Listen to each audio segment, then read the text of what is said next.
ধর্মের যারা পথ দেখিয়েছেন, বিভিন্ন পথ, সেই পথেরও যেমন বিস্তৃত যাতে সেটা হয় সেদিকে লক্ষ্য রাখেন, ঠিক তেমনই একসাথে বাঁকুড়া থেকে মোহাম্মদ শাহজাহান আনসারের রিপোর্ট, বিশ্ব বাংলা নিউজ। অপরের ধর্মের প্রতি তাদের শ্রদ্ধা নিবেদনের বক্তব্য পেশ করেন। এটাই হচ্ছে বাংলা। এখানে একটু আগেই আমাদের মাননীয় সাংসদ, এবারেরও দমদম লোকসভার প্রার্থী সৌগত রায়, অধ্যাপক সৌগত রায়, তিনি তার বক্তব্য রেখেছেন। এখানে মাননীয় মন্ত্রী শোভনদেব চট্টোপাধ্যায়, তিনিও তার বক্তব্য রেখেছেন। এখানে প্রবীর সাহা পৌর প্রধান সহ সমস্ত পৌর প্রতিনিধিরা উপস্থিত আছেন। এখানে প্রবীর রাজবংশীও ছিল, ও চলে গেছে। আর এই সম্মেলনের উদ্যোক্তারা তারা এখানে কিন্তু উপস্থিত আছেন এই মঞ্চে। আমি আবারও তাদের শ্রদ্ধা জানাই। আমার মা বোনেরা এখানে আছেন। আসলে মা বোনেরা না থাকলে কোনো সম্মেলন পরিপূর্ণতা লাভ করে না। আপনারা আছেন, আমরা সকলে একসঙ্গে আছি। একটু আগেই মাননীয় মন্ত্রী বলছিলেন যে ভারতবর্ষের চেহারাটা কি। ভারতবর্ষ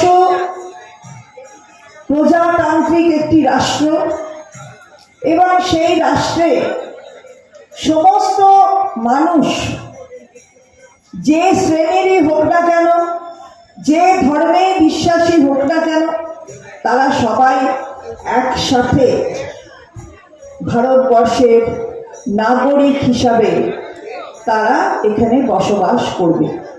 এবং সেই ক্ষেত্র এটাই বলে দেয় যে এখানে কোনো উচ্চ জাতি, নিম্ন সম্প্রদায় এসব চলে না।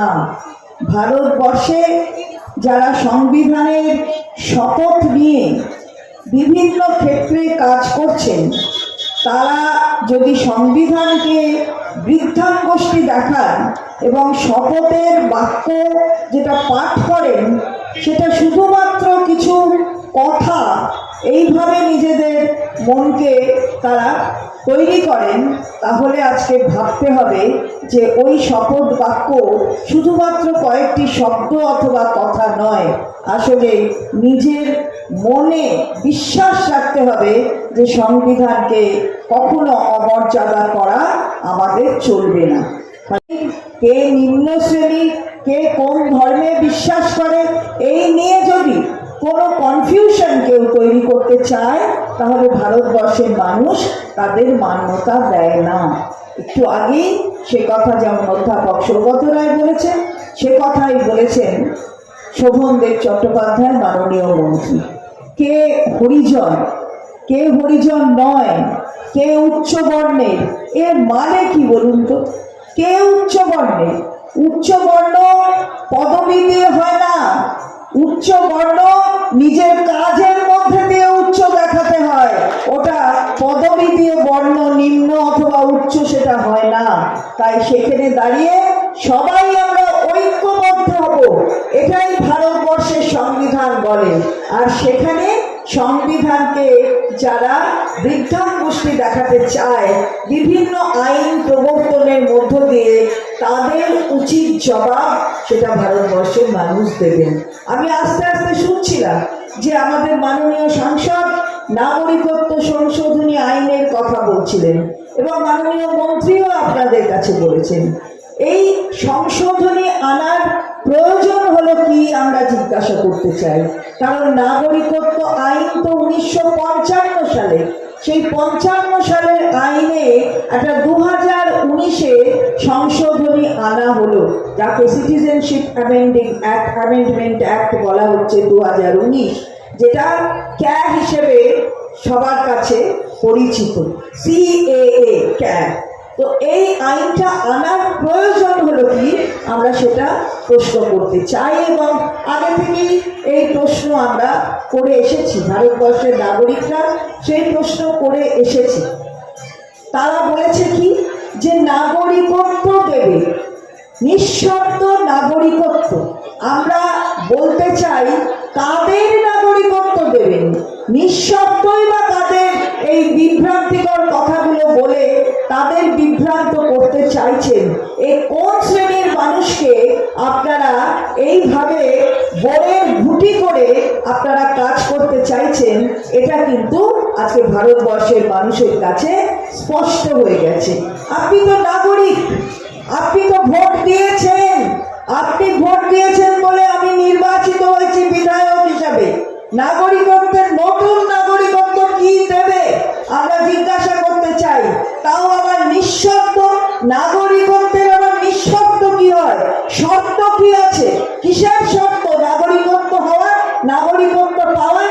আপনি এসেছেন বাইরের থেকে, আপনাকে বলবে অন্য জায়গা থেকে কোনো সময় এসেছেন হয়তো, কি কি বলছে?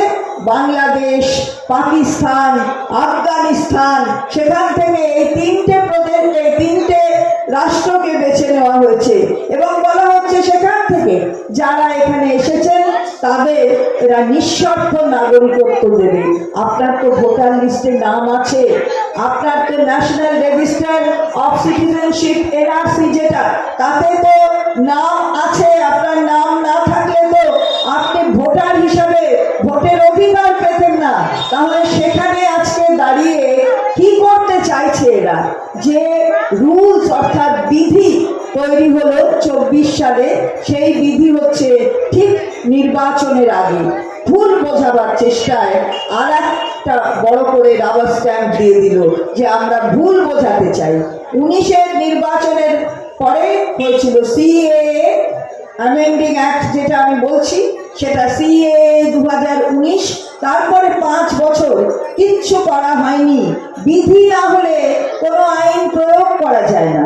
আর 2024-এর পরে এই নির্বাচনের আগে 2024 এই সালে লোকসভার নির্বাচনের আগে বলল বিধি তৈরি হয়ে গেল, বিধি প্রয়োগ শুরু হয়ে গেল, ফলে আইনটার প্রয়োগ শুরু হয়ে গেল। আপনাকে কি করতে হবে? আপনাকে একটা অ্যাপ্লিকেশন করতে হবে, আপনাকে একটা আবেদন করতে হবে। কখন আবেদন করবে? কে আবেদন করবে? আবেদন সেই করবে যে হচ্ছে অবৈধ অনুপ্রবেশকারী।